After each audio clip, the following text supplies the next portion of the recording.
Sosok Lily Indiani, paskibraka asal Papua, kini menjadi sorotan di upacara pengibaran bendera merah putih di Istana Negara.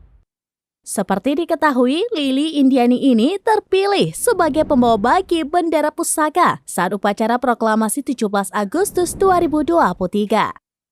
Sebuah prestasi yang ditorehkan Lily Indiani itu, sosoknya menjadi kebanggaan tersendiri bagi masyarakat Papua.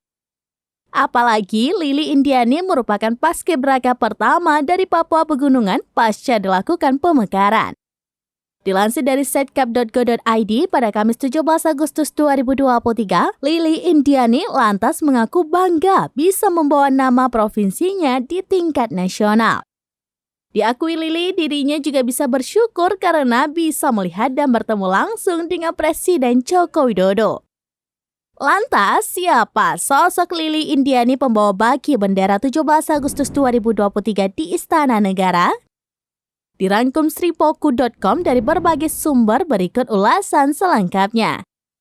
Lily Indiani adalah pelajar di Sekolah Menengah Atas atau SMA di Provinsi Papua Pegunungan sebelum memutuskan untuk mengikuti seleksi Paskibraka Nasional 2023. Pada tanggal 17 Juli 2023, Lily bersama dengan rekannya, Mahardika Ben Hilwapa, diberangkatkan ke Jakarta. Di ibu kota negara, mereka menjalani serangkaian pelatihan yang intens di daerah Cibubur. Selama hampir sebulan hingga 15 Agustus 2023, Lily mempersiapkan diri secara matang untuk tugas besar yang menanti.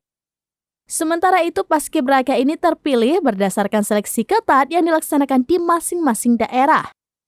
Sebelum bertugas di Istana Negara, mereka telah menjalani pemusatan pendidikan dan pelatihan pasukan pengibar bendera pusaka di tingkat nasional.